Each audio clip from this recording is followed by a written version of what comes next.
Hello friends, welcome to my YouTube channel. இன்றைக்கி நம்ம எடுத்துக்காட்டு 1.8 பார்க்க போகிறோம். இந்த கொஷின் என்னென்னா 1/3 மற்றும் 5/9 ஆகியவற்றிற்கு இடையே ஒரு விகிதமுறு எண்ணை காண்க.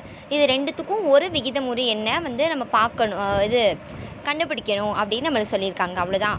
இது இப்போது இதோட பகுதி நம்மளுக்கு சேமாக இருந்துச்சுன்னா நம்ம ஈஸியாக கண்டுபிடிச்சிடலாம்.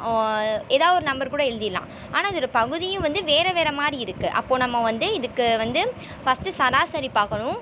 சராசரி பார்த்துட்டு அதோட மீசியமாக கண்டுபிடிக்கணும். இந்த ரெண்டோட மீசியமாக கண்டுபிடிக்கணும். அதோட சராசரி எப்படி பார்க்குறது? உங்களுக்கு ஏற்கனவே ஸ்கூலில் சொல்லி கொடுத்துருப்பாங்க, இருந்தாலும் நான் சொல்கிறேன். இந்த 1/3 + 5/9 இது இருக்கா? இது ஏற்கனவே 2 நம்பர். அப்போது இதை டிவைட் பை 2 பண்ணிடணும். ஒன்றும் இல்லை, நீங்கள் ஸ்கூலில் மார்க்ஸ்க்கெல்லாம் ஆவரேஜ் பார்ப்பீங்க இல்லையா? அப்போ ஒரு 5 சப்ஜெக்ட் இருக்குது. அந்த 5 சப்ஜெக்ட் 5ஆல் டிவைட் பண்ணி அதோட பர்சன்டேஜ் எவ்வளோன்னு பார்ப்பீங்க. உங்களுக்கு மொத்த பர்சன்டேஜ் எவ்வளோன்ட்டு.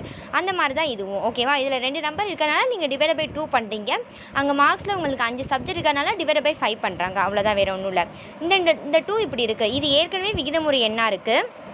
அப்போது இதே இங்கே நான் மேலே இதை கொண்டு போயிடணும். எப்படி கொண்டு போகலாம்? இதை இங்கே வெறும் 2 கீழே எதுவும் இல்லைன்னா 2/1 அந்த மாதிரி இருக்கும் அர்த்தம். 1 இருக்குதுன்னு அர்த்தம். இது அப்படியே மேலே கொண்டு போனால் 1/2 ஆயிரும். அப்போ உங்களுக்கு ஆயிடுச்சுன்னா நம்ம ஈஸியாக 1/3க்கும் 5/9க்கும் மீசியமாக எடுத்து கண்டுபிடிச்சிட்டாலே போதும். நம்மளுக்கு ஆன்சர் ஈஸியாக வந்துடும். அவ்வளோதான். இதே மாதிரி தான் இது ரெண்டுத்துக்குமே மீசியமாக எடுக்கணும். மீசியமாக இது ஒன்றும் பிரச்சனை இல்லை, உங்களுக்கு பார்த்தாலே தெரிஞ்சிடும். 5/9 இருக்குது. அப்போது இதுக்கு மீசியமாக என்னவாக இருக்கும்? 9 தான் இருக்கும். அப்போது இந்த நம்பருக்கு மட்டும் நம்ம மல்டிப்ளை பண்ணால் போதும். இந்த நம்பருக்கு தேவையில்லை. அப்போது 1/3க்கு மட்டும் பண்ணோன்னா 1/3. அப்போது 3வது வாய்ப்பாடில் 9 எப்போ வரும்? 3 × 3 பண்ணும்போது வருமா? அப்போ மேலேயும் நம்ம × 3ஆல் தான் பண்ணணும். ஏன்னா கீழே எந்த நம்பரால் பண்ணுறோமோ அதே நம்பரால் தான் மேலேயும் பண்ணணும். ஓகேவா?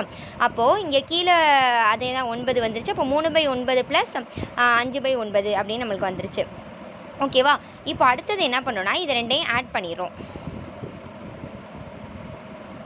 ஆட் பண்ணிட்டு நம்மளுக்கு 8/9 அப்படின்னு கிடைக்கிது.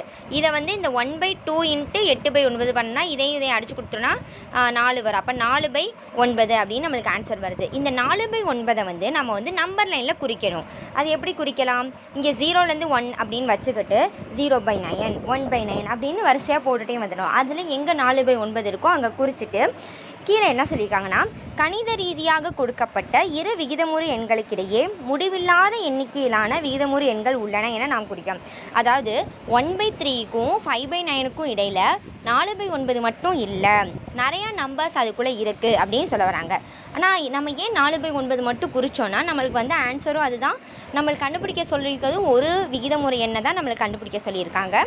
அதனால தான் நம்ம 4/9 கண்டுபிடிச்சிருக்கோம். மறக்காமல் சப்ஸ்கிரைப் பண்ணிடுங்க. உங்களுக்கு தெரிஞ்ச ஃப்ரெண்ட்ஸுக்கு ஷேர் பண்ணுங்கள். தேங்க்யூ.